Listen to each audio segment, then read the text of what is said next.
que vous allez bien. C'est Audrey. Je reviens aujourd'hui avec une vidéo qu'on m'a tant demandé sur un tutoriel sur comment faire sa demande de permis d'études en ligne. Avant de commencer, je tenais à vous présenter mes réseaux sociaux, mon compte Instagram. Au cas où vous avez des questions, n'hésitez pas à venir me les poser directement ici.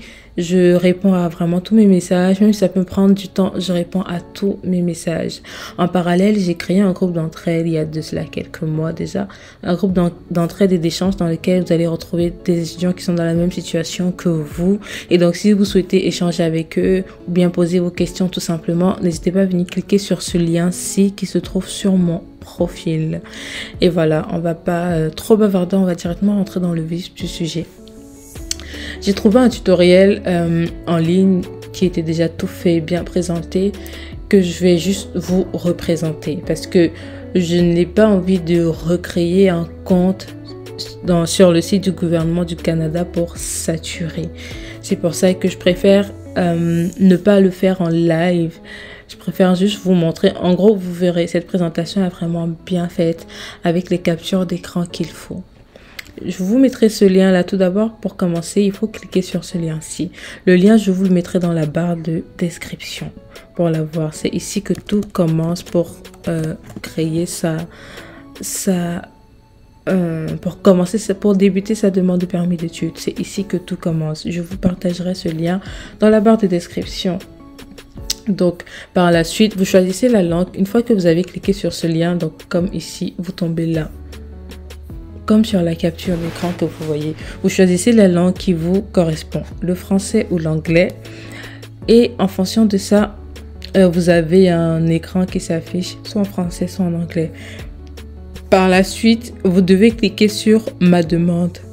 Vous devez cliquer sur ce bouton-ci, comme vous pouvez le voir. Ensuite, il va vous ouvrir une deuxième page et vous allez devoir choisir ouvrir une session. Ça, c'est pour ceux qui en ont déjà, ou alors créer un compte.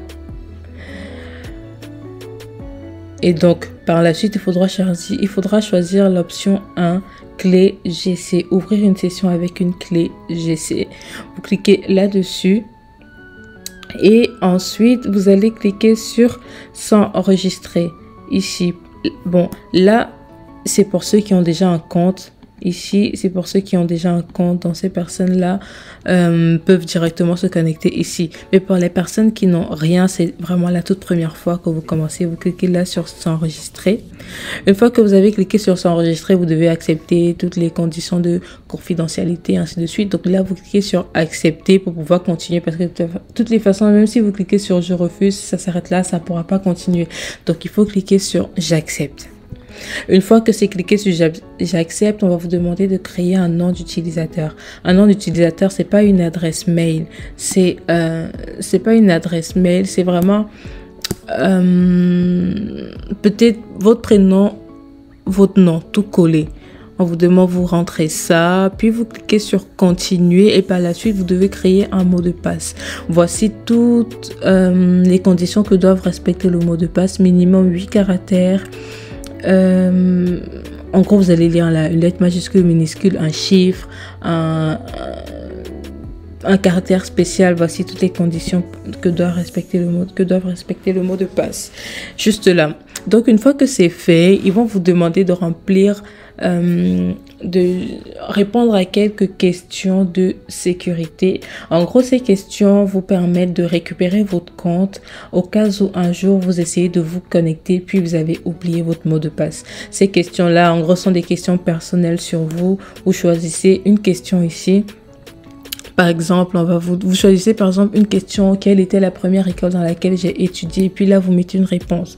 La personne mémorable, en gros vous choisissez ma date mémorable, vous choisissez toutes les questions que vous voulez, puis vous mettez des réponses. Par la suite, si jamais vous avez des difficultés à accéder à votre compte, ce sont ces questions et réponses qui vous faciliteront la tâche plus tard. Une fois que tout ça est fait, vous cliquez sur continuer et on avance. Donc là, continuez une fois de plus et ensuite ici vous allez commencer à remplir vos informations. C'est en fonction des informations que vous remplirez que vous aurez par la suite à la fin une liste de documents à fournir qui est propre à votre profil. Donc ici vous mettez votre prénom, nom, avez-vous plus de 16 ans? Oui. Pour pouvoir faire votre demande en ligne, ici, vous devez avoir automatiquement plus de 16 ans. Donc, avez-vous plus de 16 ans? Vous mettez oui. Là, vous remplissez une adresse courriel et la langue dans laquelle vous préférez communiquer. Puis, vous cliquez sur continuer. Ensuite, là, vous allez devoir créer des questions de sécurité. Tout à l'heure, là, les questions qu'on avait, c'était des questions déjà pré-conçues. Ici, c'est vous-même qui créez vos questions. C'est-à-dire, si tu as un truc en tête, tu crées des questions qui vont t'aider par la suite à te connecter. Je sais pas, moi, tu peux dire quelle est la première ville dans laquelle j'ai habité, quelle était la première fois que tu fais une question puis une réponse. Tu dois en créer 4. Une fois que c'est fait, tu cliques sur continuer et par la suite, ils vont vous redemander d'accepter les conditions d'utilisation, ainsi de suite. Donc là, vous recliquez sur j'accepte. C'est un peu redondant, je sais, mais voilà. Une fois que c'est fait, pour valider votre identité, ils vont vous poser l'une des questions que vous avez créées tout à l'heure. Une question de sécurité, par exemple, quel était le nom de jeune fille de ma mère, comme dans cet exemple-ci, et vous, on s'attend à ce que vous remettiez la même réponse que vous y avez mis tout à l'heure plus haut. Donc, une fois que vous avez mis la réponse et qu'elle correspond bien, vous cliquez sur continuer et là, votre compte s'ouvre. Vous allez voir ici compte 2. Vous devez avoir ici votre prénom puis votre nom. Donc, ça s'affiche comme ça.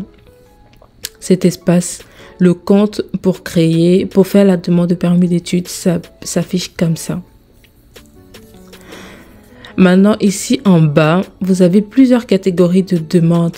Ici, c'est pour ceux qui veulent faire demande de permis d'études, demande d'entrée express. En gros, toutes les demandes pour venir au Canada, vous cliquez ici.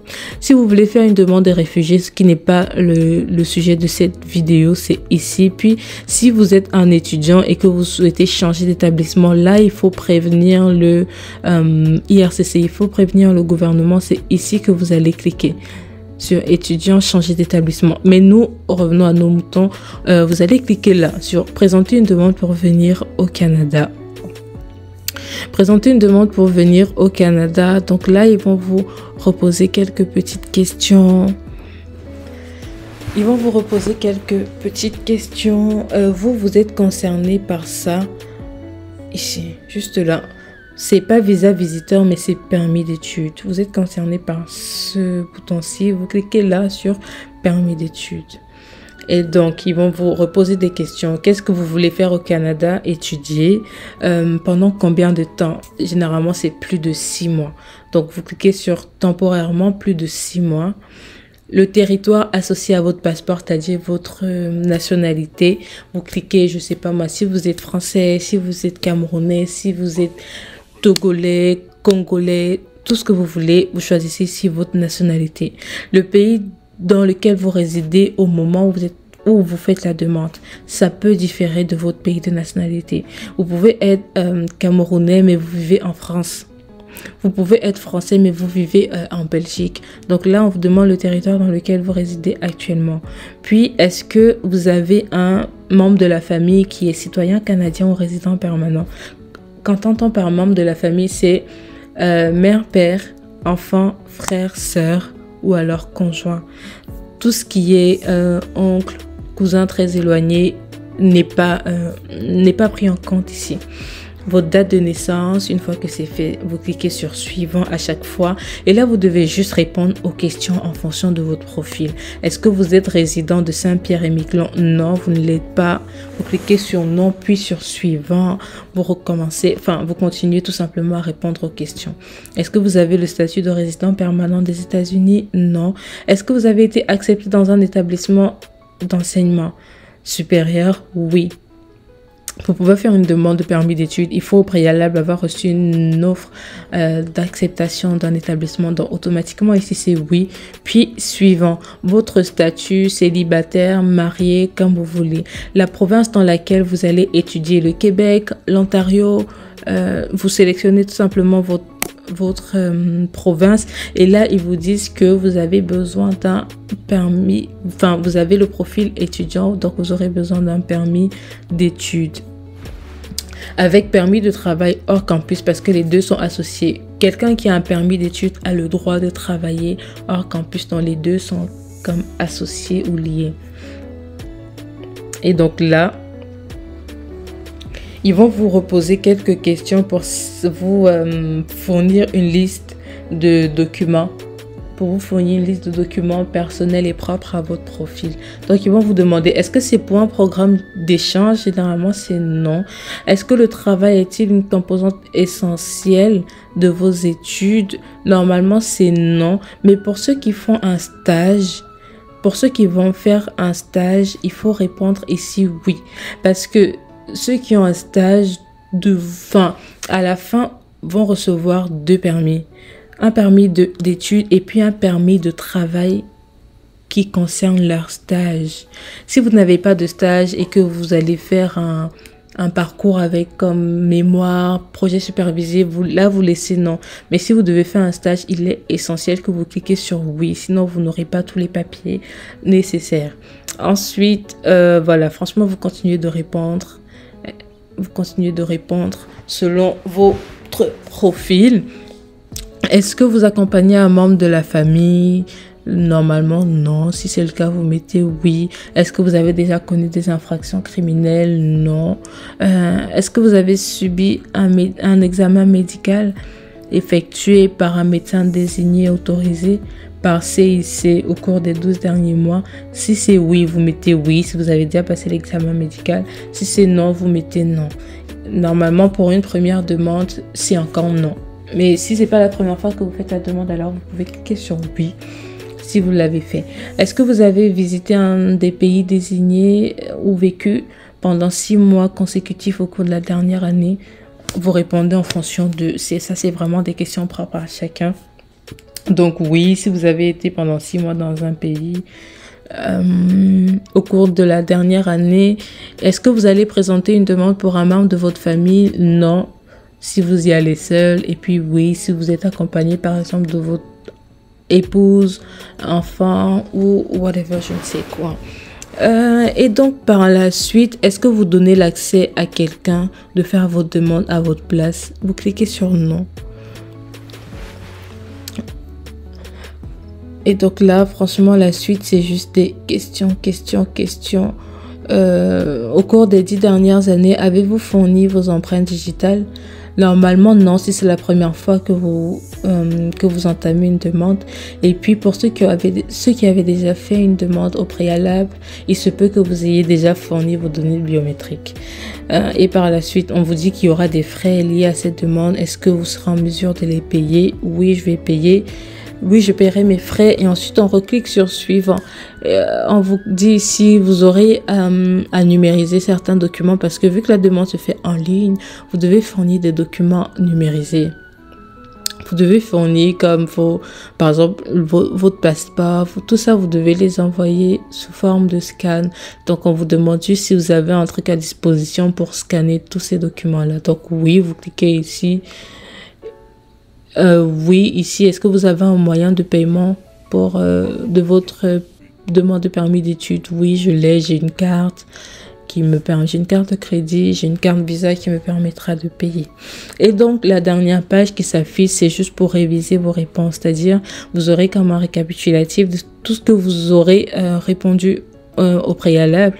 Et si vous avez un truc à modifier, vous allez tout simplement cliquer sur le petit crayon ici, puis changer si vous avez fait une erreur. Et c'est tout.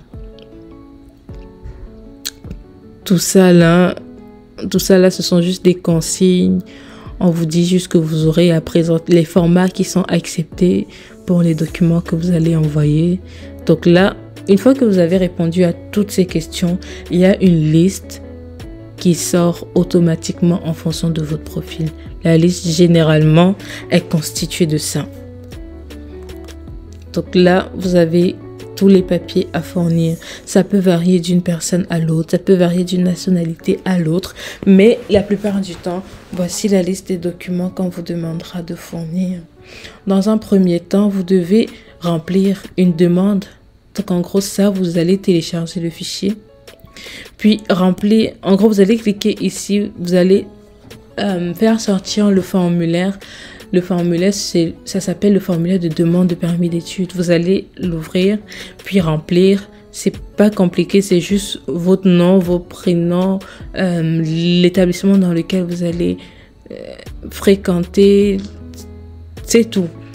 Une fois que c'est fait, une fois que c'est rempli, ça c'est l'un des documents. Par la suite, preuve de ressources financières suffisantes. Par preuve de ressources, on entend tous les moyens. Dites-vous que tous les moyens sont possibles.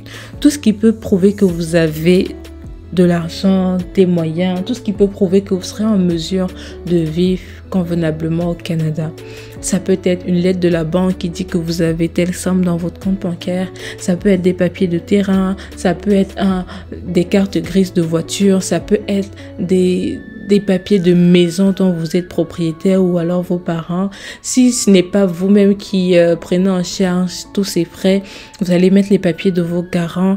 Par la suite, vous allez comme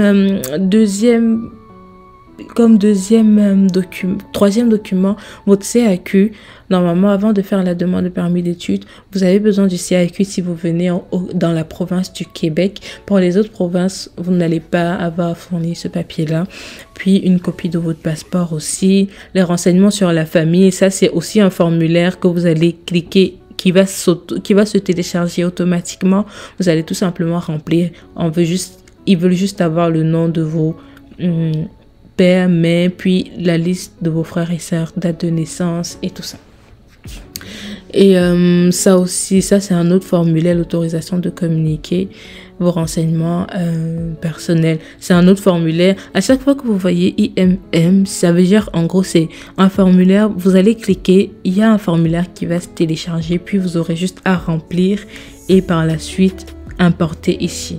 Et après la lettre d'acceptation, c'est juste la lettre que votre école vous a envoyée comme quoi vous avez bien été accepté. Une fois que vous avez tout ça, vous avez rempli tous ces documents-là, vous cliquez à chaque fois sur télécharger, vous allez les importer ici. Vous allez les importer ici. Une fois que tous les documents sont importés, il y a la partie des frais à payer. Donc, le permis d'études, forcément, il me semble que les prix ont changé, mais je pense que quand la présentation a été faite, le permis d'études coûtait 150 $ et puis les frais de la biométrie, 85 $. Donc, au total, ça faisait 235 $ pour une demande. Les frais ont peut-être augmenté avec le temps, mais une fois que vous avez payé ça, c'est terminé. Votre demande est faite. Votre demande est faite, vous allez juste devoir patienter quelques jours. Ils vont vous envoyer sur votre espace là. Vous vous connecterez régulièrement pour voir. Vous recevrez souvent des mails ou des alertes pour vous demander d'aller prendre vos empreintes biométriques. Vous avez déjà payé les frais, donc vous allez juste prendre rendez-vous dans un point de collecte près de chez vous. Je vous mettrai peut-être le lien ci également pour trouver des points de collecte où est-ce que vous pourrez faire vos données biométriques. Donc c'est ça. Une fois que vous avez fait la demande, il ne reste plus qu'à patienter puis suivre. Ils vous enverront des messages régulièrement pour vous dire il faut que vous fassiez ça, il nous manque tel papier peut-être, votre demande a été acceptée, c'est tout. Donc une fois que ça c'est fait, la seule chose qui reste à faire c'est patienter, prier et puis il n'y a rien d'autre à faire. J'espère que cette vidéo vous aura aidé. J'espère qu'elle a été un peu détaillée. Si vous avez des questions, laissez-les moi dans les commentaires ou alors venez me les poser directement ici sur Instagram. On se dit à la prochaine pour une nouvelle vidéo. Auf Wiedersehen. Allô, allô. Allô, allô.